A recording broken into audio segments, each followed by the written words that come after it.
Coat. दोस्तों, movie की शुरुआत एक थिएटर से होती है जहां जेम्स नाम का मजिशियन मैजिक ट्रिक वगैरह दिखाई करता है। और वैसे मैं आपको बता दूं कि जेम्स की फाइनेंशियल कंडीशन अभी ठीक नहीं चल रही। ना ही उसके शोज फुल होते हैं और ना ही इतनी आमदनी कि थिएटर का किराया निकाल पाए। इसलिए जेम्स काफी परेशान रहता है कि क्या करूं। ऊपर से उसकी परेशानी और बढ़ाने के लिए हावर्ड नाम का आदमी उसके पास पहुंच जाता है, जो कि अब इस थिएटर को खरीदना चाहता है। वो जेम्स को कहता है कि देखो, मेरा ऑफर मान लो और तुरंत इस थिएटर को खाली कर दो। बैंक ने तो तुम्हें नोटिस भी दे दिया है, तो मैं अच्छा ऑफर दे रहा हूँ इस थिएटर को खरीदने के लिए, वरना बैंक तो थिएटर को सील कर ही देगी और तुम्हें फिर कुछ नहीं मिलेगा। जेम्स के पास मजबूरी तो थी, लेकिन वो थिएटर बेचना नहीं चाहता था। वो हॉवर्ड से कहता है कि एक काम करो, मुझे कुछ दिनों की मोहलत दे दो, मैं बैंक के सारे पैसे चुका दूंगा। हॉवर्ड कहता है कि ठीक है, आखिरी मौका दे रहा हूँ मैं तुम्हें, आज का फाइनल शो तुम कर सकते हो। अगर ये शो सही चल गया तो मैं समझ जाऊंगा कि तुम पैसे इकट्ठा करके बैंक का कर्ज चुका सकते हो, और अगर ये फाइनल शो भी फ्लॉप हुआ तो फिर ये थिएटर मुझे बेचने के अलावा तुम्हारे पास कोई दूसरा ऑप्शन नहीं बचेगा, याद रखना इस बात को। जेम्स मान जाता है। अब फाइनल शो शुरू हो जाता है। जेम्स पूरी मेहनत के साथ एक से बढ़कर एक ट्रिक्स दिखाता है ताकि लोगों को एंटरटेन किया जाए। किस्मत से आज थिएटर भी फुल हो जाता है। अब जेम्स को उम्मीद तो होती है कि आज तो अच्छा प्रॉफिट बन जाएगा। वो छोटे मोटे ट्रिक्स दिखाने के बाद ऑडियंस के बीच बैठी जूलिया नाम की लड़की को बुलाता है ताकि उस पर भी कोई ट्रिक परफॉर्म कर पाए। तो जैसे जूलिया स्टेज पर आती है, उसके कोट पर लगा हुआ एक कीमती ब्रोच जेम्स तुरंत चुरा लेता है, जिसकी खबर भी जूलिया को नहीं लगती। एंड वो ब्रोच काफी महंगा लग रहा था। जेम्स का प्लान था कि शो से मिले पैसे और इस ब्रोच को बेचकर बैंक का सारा कर्ज चुका दूंगा, जिससे थिएटर को बेचने की नौबत ही नहीं आएगी। हाँ, तो इसके बाद जेम्स जूलिया पर मैजिक ट्रिक दिखाने के लिए उसे एक लकड़ी के बॉक्स में डाल देता है, और ट्रिक परफॉर्म करके जैसे ही बॉक्स खोलता है, उसमें से जूलिया गायब। ऑडियंस काफी ज्यादा खुश होती है उस ट्रिक को देखकर, लेकिन ऑडियंस में हॉवर्ड भी बैठा होता है, जिसके पास एक जादुई अंगूठी होती है। उसकी मदद से वो लकड़ी के बॉक्स का वो वाला कंपार्टमेंट खोल देता है जिसके अंदर जूलिया गई थी। अबे यार, सब खराब हो गया। सभी को पता चल जाता है कि बॉक्स के अंदर दो छोटे कमरे हैं। एक के अंदर जूलिया गई, तो जेम्स ने दूसरे वाले दरवाजा खोलकर लोगों को ट्रिक दिखाया, जिससे लोगों को ऐसा लगा कि जूलिया गायब हो गई है। लेकिन सीक्रेट रिवील होने से सभी लोग जेम्स का मजाक बनाते हैं कि क्या भद्दा शो है। बताओ यार, इतना अच्छा शो चल रहा था, सबके धज्जा उड़ा दी हॉवर्ड ने। इसलिए बेचारे का ये शो फिर से फ्लॉप हो जाता है। और अब जेम्स अपने कमरे में आकर उस ब्रोच को देख रहा होता है, जो कि काफी कीमती है। सोचता है कि इसको बेचकर अच्छे पैसे मिल जाए तो मजा आ जाए, थिएटर को बेचना नहीं पड़ेगा। लेकिन इससे पहले कि वो ब्रोच को बेच पाता, जूलिया उसके दरवाजे पर दस्तक देकर कहती है, अच्छा एक बात बताइए, क्या आपने मेरा ब्रोच देखा? क्योंकि जब मैं स्टेज पर आई थी तो उस टाइम वो ब्रोच मेरे कोट में लगा हुआ था, लेकिन अभी वो मेरे पास नहीं है। जेम्स तुरंत ये सुनकर कहता है कि माफ करना, मैंने आपका ब्रोच कहीं नहीं देखा, मुझे जरूरी काम है तो जाना होगा। इतना कहकर वो हड़बड़ी में वहाँ से जाने ही लगता है। अब जूलिया को पता था कि जेम्स कहीं न कहीं तो झूठ कह रहा है, इसीलिए वो कहती है, तुमने मुझसे झूठ बोलकर अच्छा नहीं किया, इसकी सजा तुम्हें जरूर मिलेगी। इतना कहते ही वो अपने जादू का इस्तेमाल करके जेम्स को वहीं गायब कर देती है। जेम्स ने जो रेनकोट पहना होता है सिर्फ वही बच जाता है। अब ऐसा लग रहा था कि जेम्स दुनिया से गायब हो चुका है। असल में दोस्तों, जूलिया एक जादूगरनी है। उसको पता चल गया था कि जेम्स ने ही उसका ब्रोच चुराया, और उसके सामने जब जेम्स ने झूठ कहा तो जूलिया को बड़ा गुस्सा आ गया, इसीलिए उसने कर दिया जेम्स को गायब। अब यहाँ से करीब 86 साल के बाद, यानी कि 86 इयर्स के बाद का सीन दिखाते हैं, जहाँ एक स्कूल में जैक नाम का एक लड़का है। जैक एक नॉर्मल से परिवार से ताल्लुक रखता है, उसके ज्यादा मतलब दोस्त वगैरह नहीं है, तो अक्सर बाकी बच्चे उसे बुली भी करते हैं। जैक केट नाम की लड़की को दोस्तों काफी ज्यादा पसंद भी करता है, लेकिन गड़बड़ बताऊं क्या है? गड़बड़ यह है कि उसी की तरह स्कूल के सारे लड़के केट के दीवाने हैं। इसलिए जैक को लगता है कि मेरी दाल तो केट के सामने बिल्कुल भी नहीं गलेगी, लेकिन फिर भी कोशिश करने में क्या जाता है, वो कोशिश करता ही रहता है ताकि कभी न कभी तो केट से दोस्ती हो जाए। अब उसी स्कूल में बिली नाम का एक और लड़का पढ़ता है, जो जैक का बड़ा अच्छा दोस्त है। उसका भी हाल कुछ जैक जैसा ही है, क्योंकि उसके भी क्लासमेट उसको बुली वगैरह क्या करते हैं। हाँ, इन दोनों की एक और दोस्त है जिसका नाम है ओलिविया। ओलिविया असल में क्लास की टॉपर बच्ची है, हर चीज में उसका दिमाग काफी ज्यादा चलता है। आज भी सारे बच्चों को किसी टॉपिक के ऊपर स्पीच देना था, तो ओलिविया सबसे हार्ड टॉपिक पर स्पीच देती है। फिर क्या था, जो सुनकर पूरी क्लास के बच्चे सो जाते हैं, क्योंकि ओलिविया की सारी बातें उनके सर के ऊपर से जाती हैं, और बच्चों के साथ साथ टीचर मराठा की भी आंख लग जाती है। लेकिन दोस्तों, हम एक चीज नोटिस कर पाते हैं कि मराठा के पास किसी तरह की शीशी है। वो उस शीशी में सारे बच्चों के अंदर से कुछ न कुछ मैजिकल पावर्स निकाल कर शीशे में भर रही होती है। असल में आपको एक चीज बताऊं, ये मराठा भी एक जादूगरनी है। जब भी उसका जादू कम होता है तो वो बच्चों के अंदर से उनकी नॉलेज, उनकी फिटनेस, सारी चीजें धीरे धीरे करते हुए निकाल लेती है, ताकि खुद का जादू बरकरार रख पाए। सबसे ज्यादा तो वो ओलिविया के अंदर से निकालती है, क्योंकि ओलिविया दूसरों से ज्यादा इंटेलिजेंट है ना। अब यहाँ से अगले सीन में जैक अपने घर पर आता है, जहाँ ओलिविया और बिली भी उसके साथ होते हैं। अब जैक को उसकी माँ मैरी कहती है, देखो तुम्हें नानी के घर जाना होगा, कुछ प्रॉब्लम हो गई है, वो मैं तुम्हें अभी नहीं बता सकती, लेकिन तुम्हें जाना होगा। एक काम करो, कुछ दिन नानी के घर पर रहना, उसके बाद वापस आ जाना। अब जैक को तो पता है कि प्रॉब्लम क्या है। एक्चुअली इस घर को जैक के पिता ने लोन पर खरीदा था, लेकिन जब से उनका देहांत हुआ है तब से घर की ईएमआई मैरी नहीं भर पा रही है। वो कोशिश बहुत करती है कि ये घर बैंक जब्त ना कर ले, क्योंकि ये उसके पति की आखिरी निशानी है। और हालात अब ऐसे हो गए हैं कि बेचारी मैरी अकेले कर भी क्या सकती है। इसीलिए वो जैक को नानी के घर भेज रही है, ताकि पैसों का कुछ बंदोबस्त कर पाए। तो जैक भी अपने दोनों दोस्तों को लिए नानी के घर चला जाता है, जहाँ कर तीनों खूब मस्ती करते हैं, क्योंकि नानी के घर जाने का मजा कुछ और ही होता है दोस्तों, आपको पता होगा। वहीं जैक और उसके दोस्त पूरे घर को अच्छे से एक्सप्लोर करने में लगे होते हैं कि क्या पता घर में उन्हें कोई काम की चीज मिल जाए। और तब घर के अटिक में उन्हें कई सारे बॉक्सेस दिखाई देते हैं, जिनमें अलग अलग तरह के कॉस्ट्यूम रखे होते हैं। एक्चुअली उन कॉस्ट्यूम्स को जैक की नानी ने किसी ऑक्शन में खरीदा था। उन्हीं कॉस्ट्यूम में जेम्स का रेन कोट भी होता है। जेम्स भूल तो नहीं गए आप? अरे जेम्स वही जिसको जादूगरनी ने गायब कर दिया था, और उस समय जेम्स ने यही रेन कोट पहना हुआ था गायब होने से पहले। इसीलिए अब जैक उस रेनकोट को पहन लेता है, और तीनों दोस्त अलग अलग कॉस्ट्यूम पहनकर एक दूसरे के साथ अच्छे से मस्ती करते हैं। लेकिन जैसे जैक रेनकोट में लगी हुई रस्सी को बांधता है ताकि ये रेनकोट भागते समय गिर ना जाए, तो अचानक से जैक जेम्स में बदल जाता है। अब उसके दोनों दोस्त ये देखकर हैरान कि ये क्या हो गया, ये कौन आ गया अचानक। इसीलिए डर के मारे वो तो वहाँ से भाग ही जाते हैं। तब जैक उनसे कहता है कि अरे तुम लोगों को हुआ क्या, मैं जैक हूँ, ऐसे डर कर क्यों भाग रहे हो मुझसे, भूत देख लिया है क्या। लेकिन जब उसकी नजर कांच पर पड़ती है तो वो खुद हैरान हो जाता है कि मुझे क्या हो गया, मैं दूसरा इंसान कैसे बन गया। वो तुरंत ही रेनकोट को निकालता है, तब जाकर वो फिर से जैक में बदल जाता है। अब तीनों को समझ नहीं आ रहा था कि आखिर ये जादू क्या है, कैसा रेनकोट है ये। ओलिविया और बिली भी उस रेनकोट को पहन कर देखते हैं, जिससे वो भी जेम्स में बदल जाते हैं दोस्तों। और जैसे रेनकोट को निकालते हैं फिर से अपने असली रूप में आ जाते हैं। इसका मतलब ये है कि जूलिया ने अपने जादू का इस्तेमाल करके जेम्स को उसके ही रेनकोट के अंदर कैद कर दिया है। इसीलिए जो भी उस रेनकोट को पहनता है वो जेम्स बन जाता है और निकलते ही अपने असली रूप में आ जाता है। तो अब तीनों उस रेनकोट को बड़े अच्छे से देखते हैं, ताकि पता चल सके कि असल में यह है क्या चीज, किसका था। तब रेनकोट के ऊपर उन्हें जेम्स का नाम लिखा हुआ मिलता है, और फिर उस नाम को सर्च करने पर उन्हें पता चल जाता है कि ये मजिशियन 86 साल पहले अचानक से कहीं गायब हो गया था। किसी को पता नहीं चल पाया कि कहाँ। उसका एक थिएटर भी था जो उसके गायब होने के बाद से ही बंद पड़ा हुआ है। जैक कहता है कि एक काम करते हैं, हमें उस थिएटर में जाकर देखना चाहिए, क्या पता वहाँ हमें और भी ऐसे रेनकोट मिल जाए। इसीलिए तीनों उस थिएटर के अंदर निकल जाते हैं, और किस्मत से वो उनके घर के बहुत ही करीब होता है। लेकिन वहाँ आने के बाद उन्हें कुछ भी दिखाई नहीं देता, क्योंकि वो थिएटर बिल्कुल खंडर बन चुका है। बिली जब टॉर्च की मदद से इधर उधर देख रहा होता है, तभी उसकी नजर किसी अजीब सी दिखने वाली क्रिएचर पर पड़ती है, लेकिन वो कुछ सोच समझ पाता कि वो क्या है। तभी सारे चमगादड़ उन तीनों पर हमला शुरू कर देते हैं, इसलिए तीनों अपनी जान बचाकर थिएटर से भाग जाते हैं। अगले सीन में वो क्रिएचर मराठा के पास आता है और उसे कहता है कि मुझे उस रेनकोट का पता चल गया है। थिएटर में 3 बच्चे आए थे, उन्हीं के पास वो रेनकोट है। मैंने अपनी आंखों से उस रेनकोट को देखा है। और ये सुनकर मराठा बड़ी खुश होती है, क्योंकि वो उस रेनकोट को दोस्तों 86 ईयर से ढूंढ रही है, और आज जाकर उसका सपना पूरा होने वाला है। वो तुरंत उस क्रिएचर को ऑर्डर देती है कि जाओ और पता लगाओ कि वो बच्चे कहाँ रहते हैं, मुझे किसी भी हाल में वो रेनकोट चाहिए। इधर बिली जेम्स बनकर अपने दोस्तों के साथ जैसे ही आगे बढ़ रहा होता है, तभी उसको जेम्स की आवाज सुनाई देती है, जो जमीन पर गिरे हुए पानी की मदद से उनसे बात करने की कोशिश कर रहा होता है। इसका मतलब जेम्स पानी की मदद से रेनकोट के बाहर वालों से कांटेक्ट कर सकता है। तो जेम्स बच्चों से कहता है कि मेरी बात ध्यान से सुनो, मेरी मदद करो, मैं 86 ईयर से यहाँ फंसा हुआ हूँ, तुम लोग ही मुझे आजाद कर सकते हो प्लीज। तुम्हें जूलिया नाम के जादूगरनी को ढूंढना होगा, उसी ने मुझे इसके अंदर कैद किया था, वही मुझे आजाद कर सकती है। लेकिन वो आगे कुछ बता पाता। सड़क की सफाई कर रहा आदमी उस पानी को वहाँ से साफ कर देता है, जिससे जेम्स भी गायब। उन्हें समझ आ चुका था कि जूलिया नाम की कोई इंसान है जिन्हें उन्हें अब ढूंढना है। लेकिन जेम्स ने कहा कि 86 साल पहले जूलिया ने जेम्स को कैद किया था। तो अब सवाल यह है कि जूलिया क्या अभी जिंदा होगी या फिर वो मर गई होगी, इसका पता लगाना होगा इन तीनों को। दूसरी तरफ मराठा काफी ज्यादा खुश होती है कि बहुत ही जल्दी वो रेनकोट मेरे पास होगा, और यहाँ पर हमें पता चलता है कि असल में मराठा वो रेनकोट हासिल क्यों करना चाहती है। एक्चुअली उस रेनकोट के अंदर एक ऐसी चीज है जिसकी मदद से मराठा खुद की जवानी वापस हासिल कर सकती है, और आज का आखिरी दिन है। अगर आज के दिन वो रेनकोट मराठा को नहीं मिला और रेनकोट के जादू की मदद से मराठा की जवानी हासिल नहीं हुई तो वह हमेशा एक आम इंसान वाली जिंदगी गुजार कर ही कुछ सालों के बाद मर जाएगी। और यही वजह है कि वो खुद को जिंदा रखने के लिए बच्चों की नॉलेज और फिटनेस वगैरह को ले लेती है, जो कि एक तरह से उसकी जवानी को मेंटेन रखने का टेम्पररी सोल्यूशन है। लेकिन परमानेंट सोल्यूशन के लिए उसे चाहिए रेनकोट। इसीलिए मराठा अपने जादुई बॉल का इस्तेमाल करके ये जानने की कोशिश करती है कि रेनकोट अभी कहाँ पर है। और फिर क्या था, वो जादुई बॉल उसको रेनकोट दिखा देता है, जो कि अभी जैक के नानी के घर पर होता है। मराठा अब एक कौवे को अपने कंट्रोल में लेकर उसको जैक के नानी के घर में छोड़ देती है।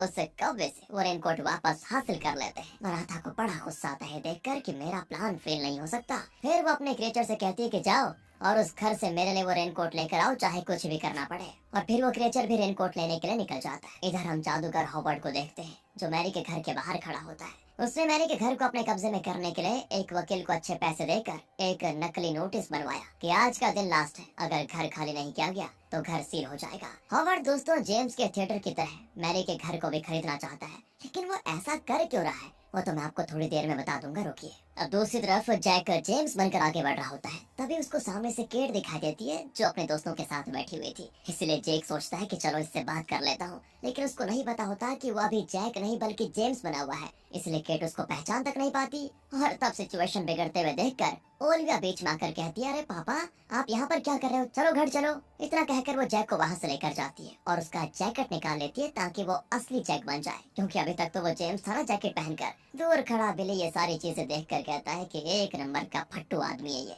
हिम्मत ही नहीं है उसके अंदर कि वो केट के सामने सामने बात कर पाए। इसीलिए वो खुद केट के सामने आकर जमीन पर गिरने का नाटक करने लगता है, जिससे उसकी सारी किताबें भी जमीन पर गिर जाती हैं। और तब ये देखकर केट और जैक दोनों उन किताबों को उठाने लगते हैं। और यहाँ केट जैक को पहचान लेती है कि ये तो मेरे स्कूल में पढ़ता है। जैक बड़ी हिम्मत जुटाकर केट से पूछ लेता है कि तुम यहाँ कहाँ जा रही थी तुम। केट कहती है, हाँ मैं पार्टी में जा रही थी, आज रात मेरे दोस्तों ने पार्टी रखी हुई है, आना चाहो तो तुम आ सकते हो। बस जैक की खुशी का ठिकाना ही नहीं होता कि यार केट ने मुझे खुद इनवाइट किया, मजा आ गया। बिली भी काफी खुश होता है कि चलो कम से कम इनकी बातचीत तो हुई। अगले सीन में दोस्तों हॉवर्ड मैरी के घर के बाहर उसके आने का इंतजार कर रहा होता है। जैसे ही मैरी आती है वो उसको नकली नोटिस दिखाते हुए कहता है कि सुनो, मैं आपका ये घर खरीदना चाहता हूँ। मैंने नोटिस देखा कि आज पैसे नहीं दिए गए तो ये घर सील हो जाएगा, तो वैसे मैं ये घर इसके ओरिजिनल कीमत के दुगने में खरीदना चाहता हूँ, जिससे आपको काफी फायदा होगा। लेकिन मैरी इसके लिए तैयार नहीं होती, क्योंकि ये उसके पति की आखिरी निशानी थी। वो कहती है, पिछले हफ्ते ही तो मैं बैंक को ईएमआई भर के आई हूँ,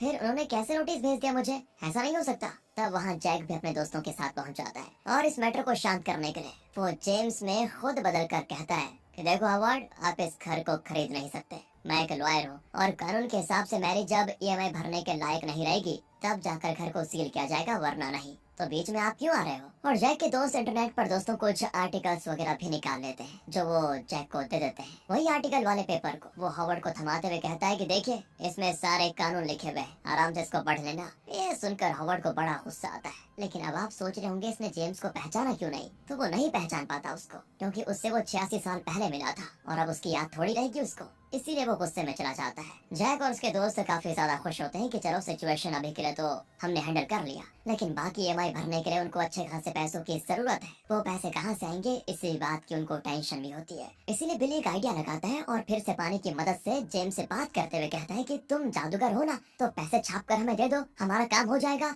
लेकिन जेम्स कहता है कि मैं एक मजिशियन हूँ, बैंक का मालिक नहीं, मैं खुद भी इन हालातों में पैसों की वजह से फंसा हूँ, प्लीज तुम लोग कैसे भी करके जूलिया को ढूंढ निकालो। ये सुनकर तीनों परेशान हो जाते हैं और फिर इंटरनेट पर जूलिया के बारे में कई सारी जानकारियां निकालना शुरू कर देते हैं। तो काफी मेहनत करने के बाद पास ही में उनको जूलिया का घर भी मिल जाता है। तीनों जूलिया के घर के लिए निकल जाते हैं, पर वो उसके घर पहुंच पाते मराठा का क्रिएचर उनको देख लेता है और मराठा को यहाँ बुला लेता है। मराठा भी पोर्टल की मदद से उन तीनों के सामने प्रकट हो जाती है और फिर अपने जादुई शक्ति का इस्तेमाल करके तीनों से वो रेनकोट छीनने की कोशिश करती है। अब बच्चे तो पूरी ताकत लगाकर रेनकोट को बचाने की पूरी कोशिश करते हैं, लेकिन वही वाली बात है ना, 3 बच्चे एक महान जादूगरनी का मुकाबला कैसे कर पाते। इसीलिए मराठा उनसे वो रेनकोट छीन कर हो जाती है गायब। और अब मराठा उस रेनकोट के अंदर कुछ ढूंढने की कोशिश करती है, पर रेनकोट के ऊपर तो जूलिया का जादू था, इसीलिए वो रेनकोट को अच्छे से चेक ही नहीं कर पाती। दूसरी तरफ जैक और बाकी जूलिया के घर पहुंच जाते हैं, जो 80 साल होने के बाद भी दोस्तों वैसे ही सुंदर है जैसे कि पहले हुआ करते थे। तीनों को तो यकीन ही नहीं होता कि ये तो एकदम जवान लग रही है, अमर है क्या ये। जूलिया बताती, देखो मैं एक जादूगरनी हूँ और जादू की मदद से खुद की एज को स्लो या फास्ट कर सकती हूँ। ये सब कुछ मंत्रों की ताकत से होता है,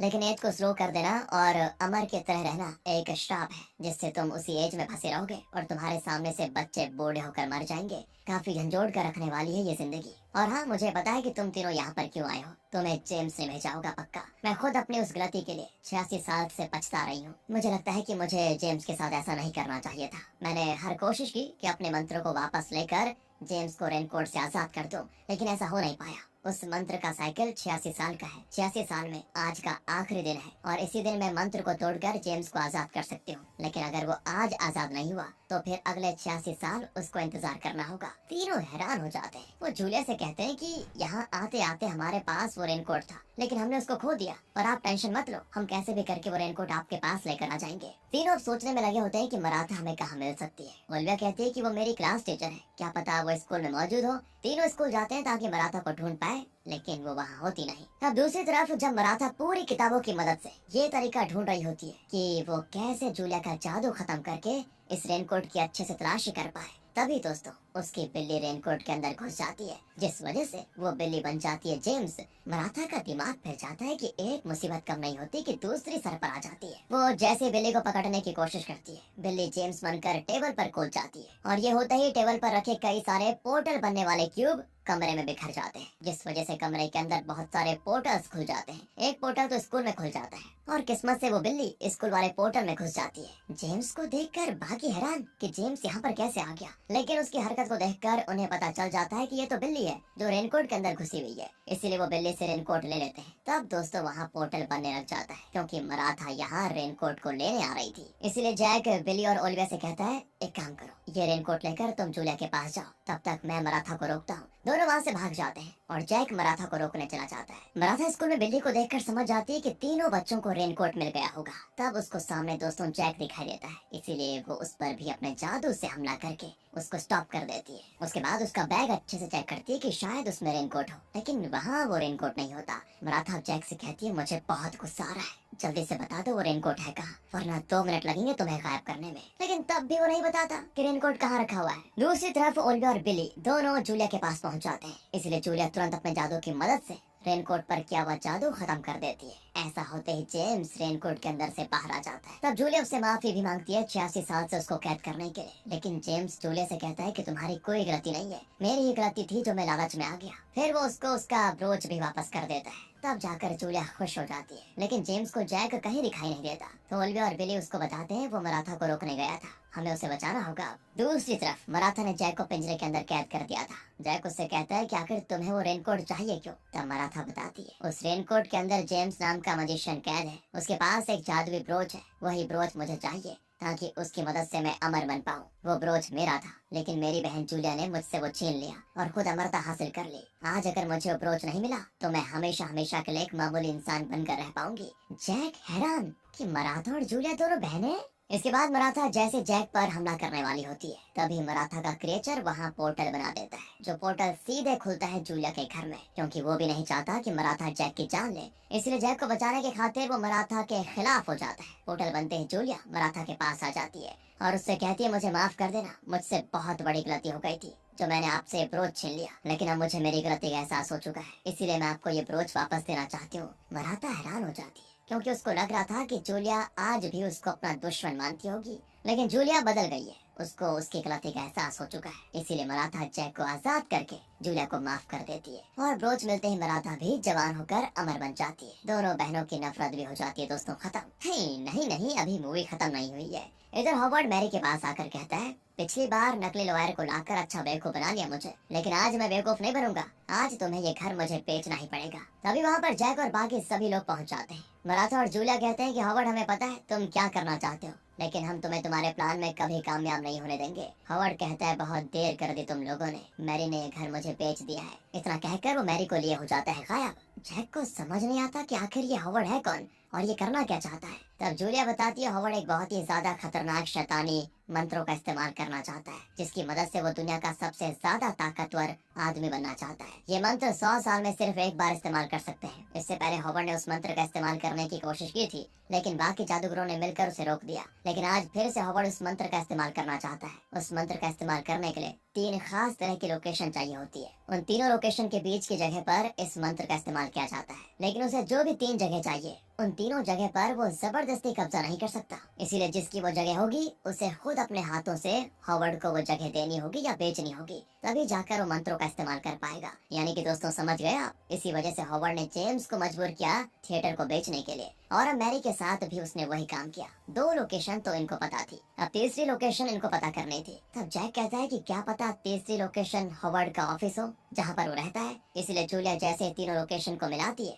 वो तीनों सही लोकेशन होती है। अब उन्हें पता चल जाता है कि तीनों लोकेशन के बीच में हॉवर्ड उस मंत्र का इस्तेमाल करने गया होगा। तो सारे लोग उसी जगह पर जाते हैं, और सच में दोस्तों, हॉवर्ड और मैरी वहाँ पर मौजूद होते हैं। जूलिया मराठा के साथ हॉवर्ड पे हमला करने की कोशिश करती है, लेकिन हॉवर्ड की जादुई अंगूठी की मदद से किसी का जादू उस पर असर नहीं कर पाता। इसके बाद हॉवर्ड उस मंत्र को जैसे ही इस्तेमाल करता है, वहाँ पर अजीब और जादुई जैसी चीजें उत्पन्न हो जाती। हॉवर्ड कहते हैं, मुझे एक ऐसा इंसान चाहिए जो अपनी मर्जी से इस धुएं के अंदर जाए। जो ऐसा करेगा, मैं उसकी जो इच्छा होता है कि मैं इसके लिए रेडी हूँ। तो हॉवर्ड उसको अपने पास बुलाता है, लेकिन जेम्स तो ट्रिक करने में माहिर था, तो वो तुरंत ही चुपके से हॉवर्ड की अंगूठी चुरा लेता है, और उसे चुरा कर वो जूलिया को दे देता है। बस दोस्तों, हॉवर्ड एकदम गुस्सा हो जाता है कि ऐसा नहीं हो सकता। अंगूठी चाहते ही जूलिया और मराठा अपने जादू का इस्तेमाल करके हॉवर्ड को ही धुएं में डाल देते हैं, जिससे वो फाइनली मारा जाता है। यानी कि अगर जेम्स भी अंदर जाता तो वो पक्का मारा जाता। इसी वजह से मैरी भी बच जाती है। जैक और बाकी सारे लोग काफी ज्यादा खुश होते हैं कि चलो, शैतानी जादूगर से पीछा छूटा। सभी सोचते हैं कि तो जादूगर ने बहनों को आपस में मिलाकर एक साथ कर दिया, और जेम्स को भी 86 साल के बाद कैद से आजाद कर दिया। जैक के घर की ईएमआई मैरी तो भरी रही थी, उसकी भी टेंशन अब खत्म हो गई, क्योंकि सील होने का नकली नोटिस तो हॉवर्ड ने बनवाया था, ना कि बैंक ने। और दोस्तों, मूवी के आखिरी सीन में जैक केट की पार्टी में जाता है, जहां उसे देखकर वो बड़ी खुश होती है, क्योंकि वो उसी के आने का इंतजार कर रही थी। इसी हैप्पी एंडिंग के साथ ये मूवी यहाँ पर खत्म होती है। बाकी दोस्तों, अगर आपको मूवी अच्छी लगी हो, लाइक कीजिए, चैनल को सब्सक्राइब। मिलते हैं आपसे अगली वीडियो में। ध्यान रखेगा अपना। Finally, thanks for watching.